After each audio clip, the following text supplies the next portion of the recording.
Domenica 22 ottobre si aprono in Veneto i seggi per il referendum consultivo, che chiede ai cittadini se vogliono che la Regione goda di ulteriori forme e condizioni particolari di autonomia rispetto al presente.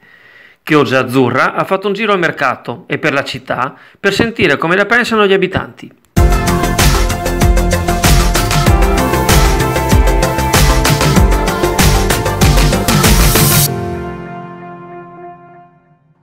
Un atto vandalico occorso pochi giorni fa nel varco a mare adiacente allo stabilimento Minerva ha condotto alla risoluzione di chiudere il varco stesso e spalmare strati di grasso sulla sommità del cancello, di modo che non succeda ancora come era capitato altre volte.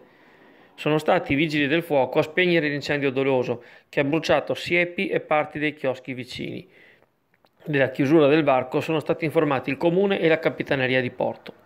Il presidente dei concessionari balneari, Giorgio Bellemo, ravvisa la necessità che i percorsi che conducono alla riva del mare siano illuminati o controllati anche d'inverno.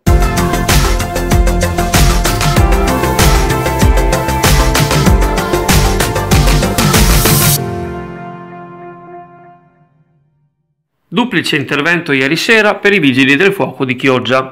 Il primo, circa le ore 22 in Viale Mediterraneo, nei pressi della grande rotatoria dell'ospedale, dove un automobilista che procedeva probabilmente ad alta velocità ha perso il controllo della sua vettura e travolto una campana per la raccolta del vetro, mandandola all'aria e spargendo sul selciato i pericolosi frammenti. Il secondo, poco prima dell'1 di notte, quando un camion è finito in panne sul ponte translagunare, perdendo del fumo che ha invaso la carreggiata, con forte limitazione della visibilità per chi era in transito. Allo scopo di risolvere la situazione sono state impiegate ben 2 unità dei vigili del fuoco.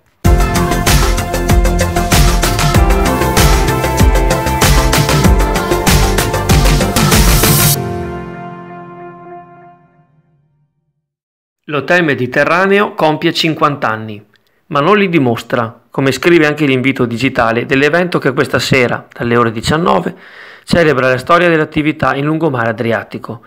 Il vanto della famiglia Camiletto, primo fra tutti l'indimenticabile Marco che ha impresso l'albergo La Svolta Smart, che ora continua con Sonia e Patrizia, e si pone all'avanguardia fra le strutture ricettive di Sottomarina, conseguendo anche il premio Ecoturismo di Lega Ambiente.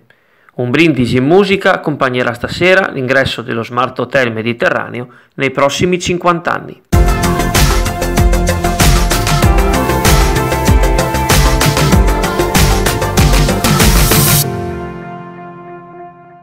Chioggia Azzurra carissimi, ben trovati all'appuntamento meteo per questo weekend, quindi saremo abbastanza esaustivi almeno fino a domenica.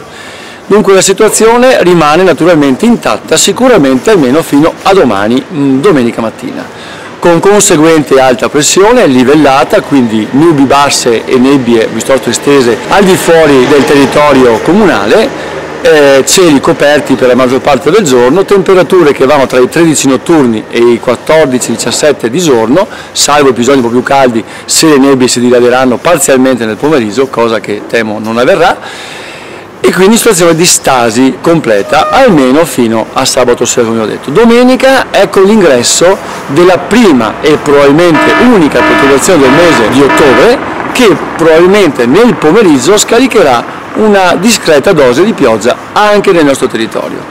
Questa perturbazione avrà l'onere naturalmente e il merito di eliminare completamente questa situazione nebbiosa, portare un'ottima ventilazione prima da sud e poi da Bora piuttosto intensa tra i 70 e gli 80 km/h nel pomeriggio sera, perché il minimo trasderà e si porterà nell'Alto Adriatico, convogliando quindi aria molto più fresca.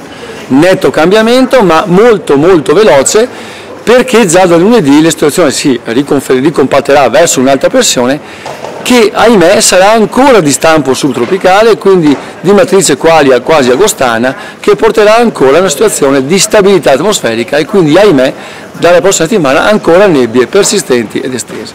Quindi nulla cambia. La cosa particolare è che questo mese un'altra volta andremo sotto media di precipitazione, sopra media di temperature, quindi questo riscaldamento globale si fa ancora sentire.